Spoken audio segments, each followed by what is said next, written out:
Hai teman, kembali lagi bersama saya dengan novel yang berjudul Terpaksa Menikahi Pak Ustadz. Saya doakan kepada teman-teman semua yang membaca maupun mendengar video ini, semoga diberikan kesehatan, semoga keluarganya diberikan kesehatan, semoga keluarga diberikan kelancaran rezeki, semoga dilancarkan dalam segala aktivitas dan segala hajat ataupun keinginan. Mudah-mudahan Allah penuhi. Amin ya robbal alamin. Baiklah, langsung saja kita mulai. Bab 63. Syafiq dan Kiai Abdillah pergi ke masjid untuk melaksanakan sholat subuh, sedangkan Bu Rita dan Bu Nining menjaga Alika. Perempuan itu kini sedang mencoba memberikan ASI pada putrinya. Sakit bu, keluh Alika saat bibir mungil Syafana menghisap bagian dadanya. Sakitnya nggak lama kok, harus dibiasakan biar air susunya juga keluar. Nasihat Bu Rita. Aku nggak mau hamil lagi bu, celetuk Alika. Hus, jangan bicara gitu. Kalau tahun depan kamu hamil lagi gimana? Anak itu rezeki, jadi nggak boleh ditolak. Dulu ibu juga pasti gini pas lahiran aku sama Kak Luna. Maaf ya bu, ibu berjuang mengandung, melahirkan dan merawat aku, tapi aku malah nakal. Alika malah menangis. Bu Rita menenangkan Alika. Udah, jangan nangis gitu. Mertua kamu lagi sholat, bisiknya. Alika mengangguk masih dengan sesegukan. Ia tetaplah anak kecil di mata sang ibu. Bu Rita juga sekuat tenaga menahan tangisnya agar tidak pecah. Bukan karena sedih, ia terharu dengan apa yang terjadi di belakangan ini dalam hidupnya. Banyak yang berubah semenjak Alika dan Syafiq menikah. Kebahagiaan Bu Rita semakin lengkap meskipun anak sulungnya masih belum menikah. Udah gak sakit, Bu? Tapi asinya keluar sedikit, ujar Alika. Kalau sering menyusui dalam waktu lama, pasti nanti keluar sendiri asinya. Sampai di rumah nanti, ibu buat sayur daun katuh. Tutur Bu Rita. Bikin makanan yang enak ya bu. Aku gak mau kalau makanan yang gak ada rasanya, balas Alika. Keesokan harinya, Alika sudah diperbolehkan pulang. Bu Rita dan Bu Nining masih setia menemani anak dan menantu mereka. Apalagi hadirnya dua malaikat kecil itu membuat mereka enggan untuk berjauhan. Sarah dan Sumaya kemarin sudah datang, tapi karena pekerjaan tidak bisa ditinggalkan karena hanya sebentar. Sedangkan Aluna akan datang hari ini atau besok. Ia kemarin tidak jadi berangkat karena ada sedikit masalah di kantornya. Mau makan atau mandi dulu? Tanya Syafiq yang masuk ke dalam kamar membawa nampan. Mandi dulu deh biar gak ngantuk. Alika menjawab lalu bangkit. Mas tinggal kerja sebentar gak apa-apa. Kamu emang harusnya kerja mas. Kemarin kamu libur kan? Di sini ada ibu sama Umi. Bentar lagi Kak Luna juga datang. Jadi kamu jangan cemas. Kerjanya tenang ya. Tutur Alika dengan tangan yang mengelus lembut pipi suaminya yang ditumbuhi bulu-bulu halus. Membuat lelaki itu terlihat semakin gagah. Iya, selesai kamu makan baru mas berangkat, jelasnya. Mau mas beli sesuatu nanti pulang kerja? Tanya Syafiq. Aku gak pengen apa-apa kok, cuma pengen mas cepat pulang, ke Alika. Mas juga pengen cepat pulang. Rasanya gak rela berjauhan dari kalian, ungkap Syafiq. Kalian? Si kembar doang, Uminya enggak. Alika menatap Syafiq dengan mata menyipit. Sebelum dua malaikat kecil kita hadir pun, mas enggak pernah bisa berjauhan dari kamu sayang. Ungkap Syafiq yang memeluk mesra sang istri. Perempuan yang baru saja melahirkan memang butuh perhatian lebih. Tapi bagi Syafiq itu tidak berlaku. Baik saat istrinya belum hamil, saat mengandung atau setelah melahirkan. Dia selalu mencurahkan perhatian dan cinta kasih pada Alika. Ia bahkan sudah menyiapkan hadiah untuk istrinya itu. Kebanyakan orang akan memberikan hadiah pada anak yang baru saja dilahirkan, tapi tidak berpikir jika sang ibu juga butuh perhatian.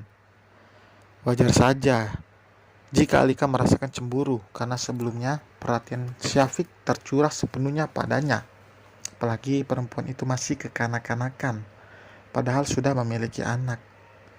Di usianya yang baru menginjak 19 tahun, ia sudah memiliki dua peran, menjadi seorang istri dan ibu. "Kenapa sih kamu romantis banget, Mas?" tanyanya sambil mendongak menatap sang suami dari bawah. Untuk melepaskan pelukan itu rasanya Alika tidak rela. "Apa yang Mas ungkapkan itu bukan cuma asal bicara, tapi karena memang dari hati," balasnya dengan senyum lebar yang menampakkan deretan gigi putihnya. "Kerjanya jangan lama-lama ya," pinta Alika. "Gak lama kok, insya Allah sore juga Mas sudah pulang." Alika merengut. "Itu lama, sebentar itu kalau Mas berangkat jam 8, pulang jam 9, tutur Alika. Syafiq tertawa. "Itu namanya cuma jalan-jalan kilat sayang." Ia menjawil gemas dagu sang istri. Tanpa disadari sepasang mata melihat mereka dengan senyum mereka.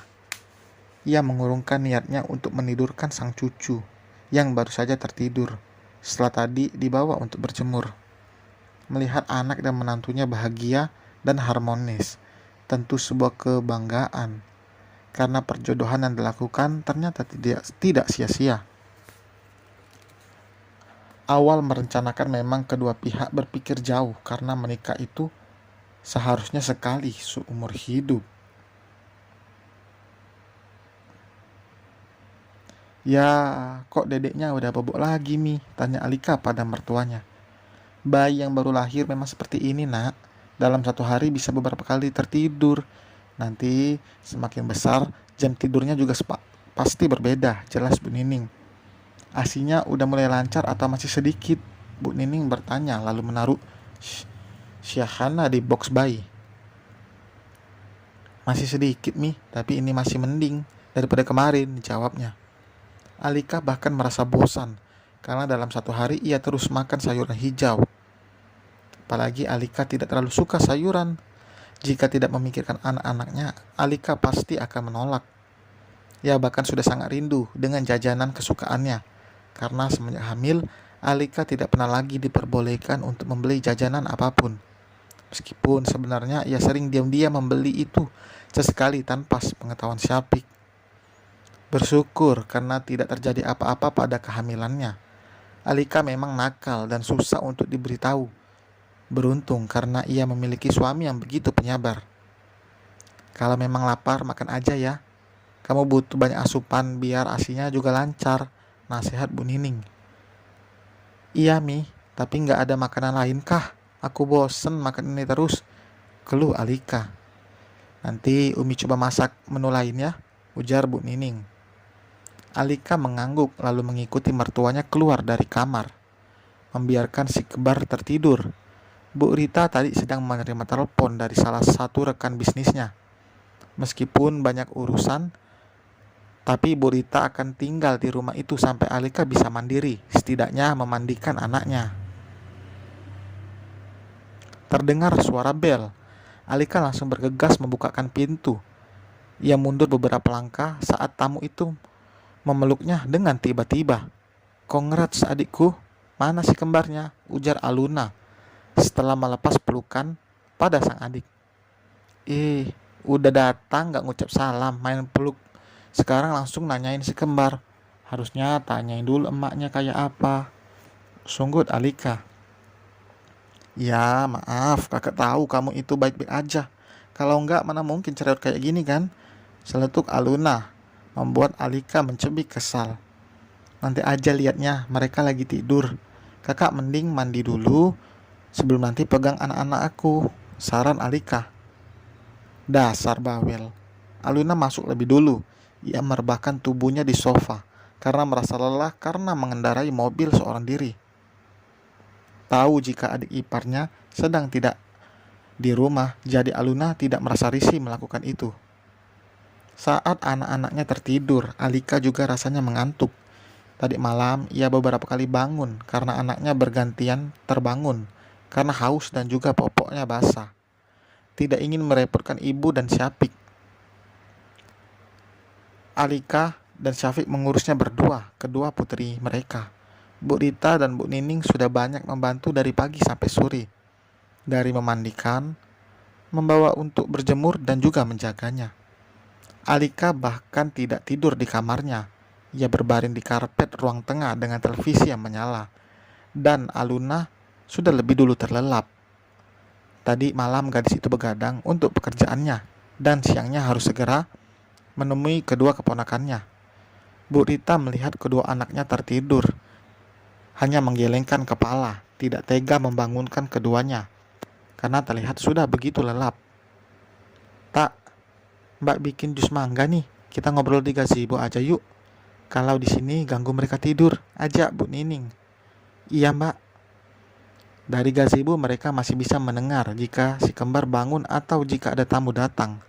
Mereka menikmati waktu sambil berbincang santai, ditemani cemilan dan juga jus mangga. Mbak baru ingat kemarin ada yang tanyain soal Luna. Apa dia sudah siap buat nikah, Bu Nining? Nanti deh, aku tanyain lagi, soalnya bulan kemarin aja ada yang datang ke rumah, tapi Luna nolak. Karena mau fokus karir katanya, jelas Bu Rita. Semoga aja kali ini Luna mau ya. Insya Allah calonnya soleh dan baik.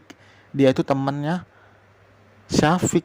Dulu pas masih kecil teman main. Baru kembali lagi ke kamar. Baru kembali lagi ke tanah air setelah lama di Mesir. Papar Bu Nining. Aduh, firasat aku udah mengatakan nih, kalau ini calon mantu 11-12, solehnya kayak Syafiq ke Bu Rita. Dan bersambung teman, terima kasih telah menonton sampai akhir. Jangan lupa tinggalkan like, komen, serta jangan lupa subscribe bagi yang belum. Sampai jumpa, bye.